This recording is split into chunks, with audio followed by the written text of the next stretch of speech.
Hello everybody, Sunday Adelaja here again.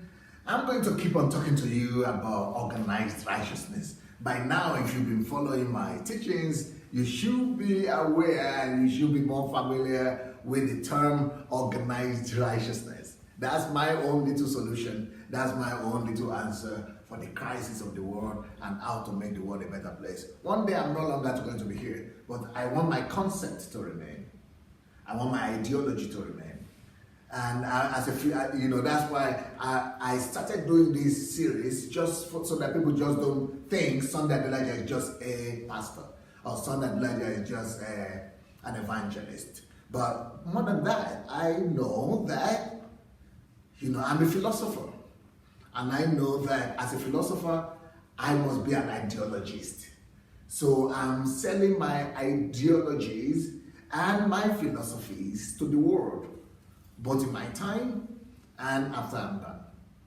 People must have something better to work on.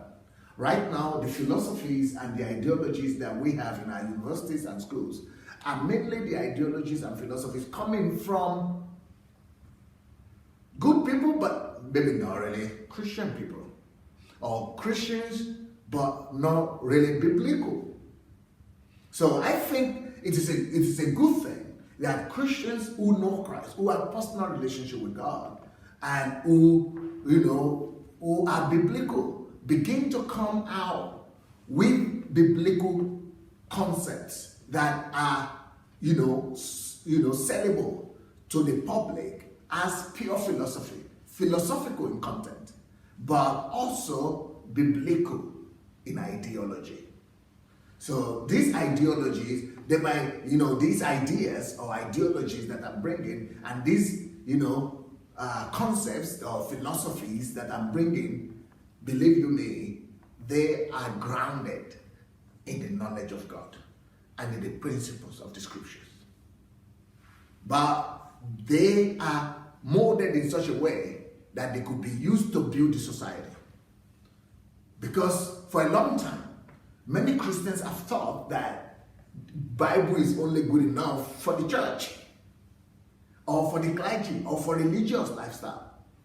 But really, the Bible has got everything to build a better world and a better society. So the concept that I'm talking about in general for the past 1 month has been the concept of or the ideology of organized righteousness.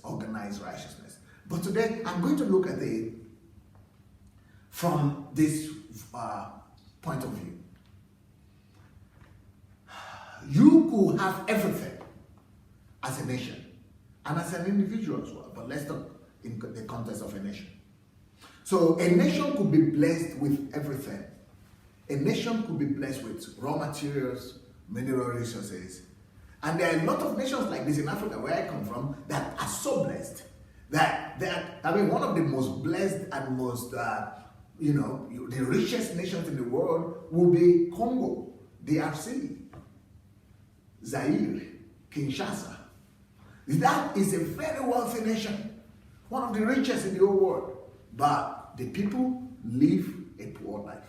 And it's actually today one of the poorest nations on earth. Why do these things happen? And my country as well, Nigeria, is one of the richest countries in the whole world in terms of potential resources, population, and even natural resources and raw materials. But in the real sense,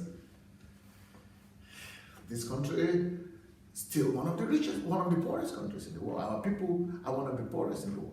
So how do we change this, and why does this happen? Well, it's part of organized righteousness. But this time I'm going to talk about organized righteousness in terms of the economy. Organized righteousness in terms of the economy. It doesn't matter how much you have. It doesn't matter how much you've been blessed with by God. It doesn't matter how much you've been endowed by heavens. There's something that is even more important than your blessedness or your blessings. There is something that is even more significant than the amount of raw materials that you have in the soil of your nation. There is something that is much more important than the amount of gold and silver and diamonds that you will get and extract from your country. There is something that is much more significant than the reserves of oil and gas that your nation possesses. There is something that is even more important than the amount of people that you have in your nation, how many millions of people and manpower that you possess. What could this then be? It is in the ability to be organized.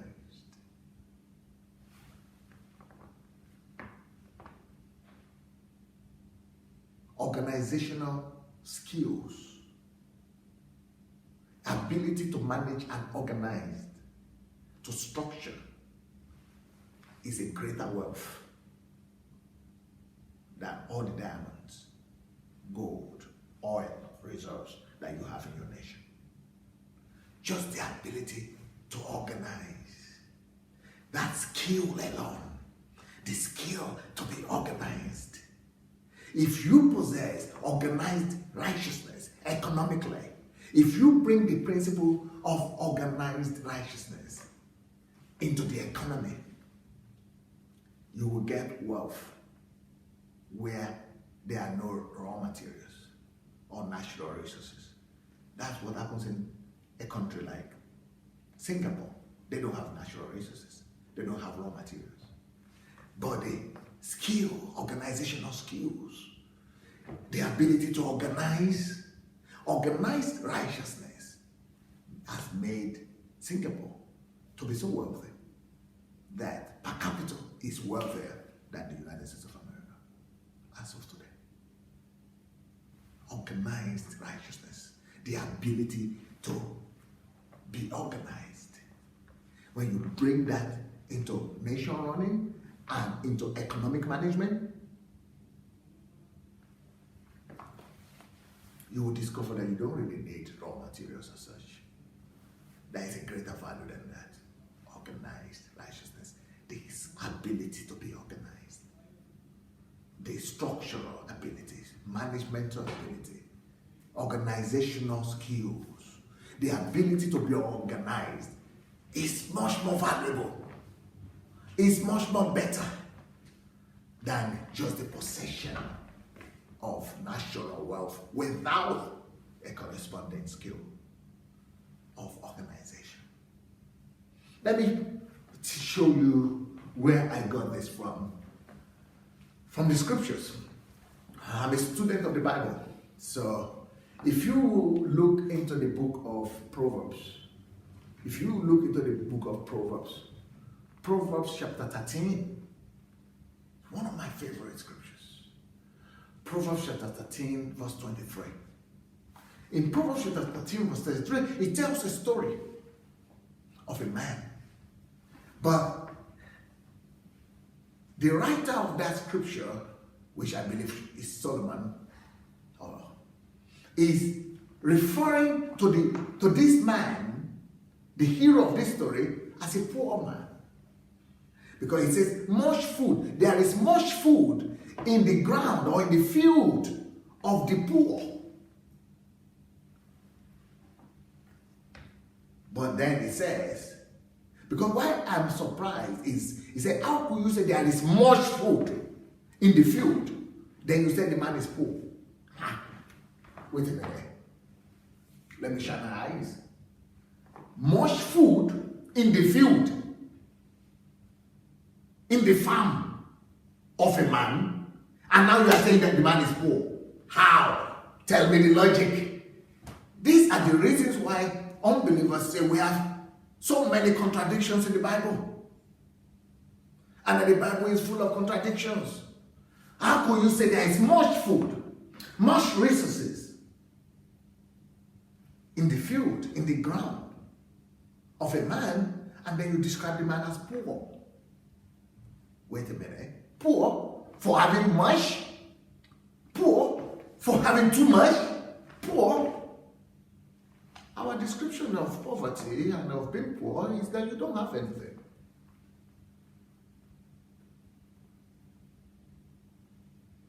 But what that scripture is trying to say is, doesn't matter how much you have. Doesn't matter how much you have. If you are poor in organizational and managerial skills, you are still poor. You are a poor man. Because the second part of that scripture says, even though this man has much food in his ground, but the second part will say, but they perish for lack of order. Or they perish for lack of justice. Justice is order, order. So since they perish, since the much food, so it doesn't matter how much resources you have, it doesn't matter how much natural resources, how much raw materials you have. If you don't have the managerial organizational skills, if you don't have the organized righteousness in your mind, if you don't have an organized system of thought, you cannot bring that organized system of thought into the field, into the economy. And because you don't have organized system of thought in your mind, in your personality, there will be no organized system in your field. And because you don't have a system to organize and to manage the resources that you have in the field, you discover that they just perish, they just keep on perishing. And hence, you become a poor eventually. That's like my country. I remember when I took some few Europeans back to Nigeria with me. They were all telling me all kind of stories that, oh, we want to eat fruits. Oh, we know, we've read in books and that Africa is full of fruits and orange and vegetable and mango and all kind of fruits. Oh, we can't wait to go to Africa. We can't wait to go to Africa. Banana and all kind of things. When they got there, it was the greatest disillusionment and disappointments of their lives. Why? Because when they ask for one fruit, my African people will tell them that it's not the season. Ask for another fruit, where it will, oh, wait, in the next 2 months it's coming out. Ask for the other fruit. Oh, we just finished. The season just finished. They said, what are they talking about? What season? Does it grow here? Yeah, it grows, yes. So what happened to it? Oh, it's finished. Why? Oh, the season has not come now. You have to wait. Why? But it was just there the other time. Oh yes, it's finished. It's finished. Another one is the one. We don't want this one now. We want the one we were asking for. No, you have to wait for the time. You have to come in this part of the year. Then we say, okay, how can we get this one? Oh, we'll buy from. They will bring it from Turkey. We will import it from London. Why? Are you not in Africa? Yes, but the season is not here. Even the banana that they had all the time for all the season, you cannot eat it. Much food in the fallow of the poor. So I say, well, poor? Yeah, poor. Much food, yet poor. If you lack organized system of thought, if you lack organized system of thought, organized system in your management, organized system in your economy, organized system in your nation. When you lack organized system in your resource management, it doesn't matter how much resources you have, you are a poor man.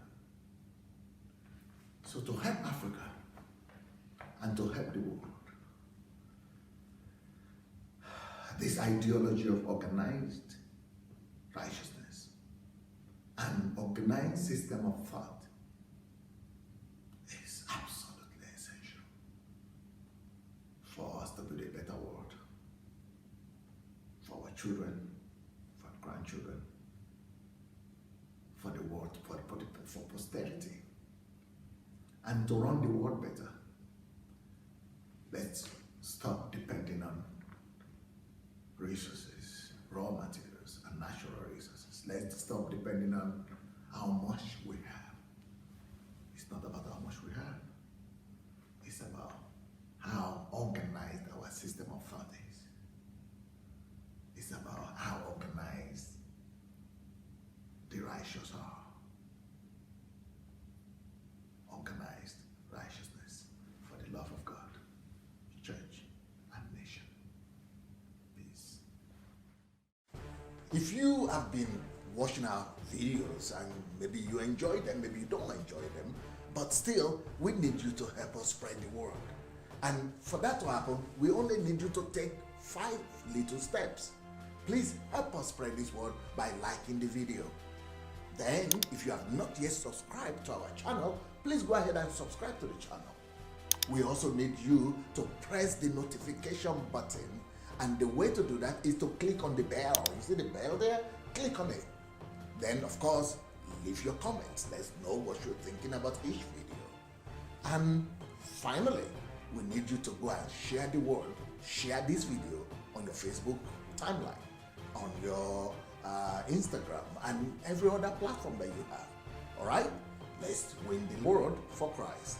Thank you so much. Peace.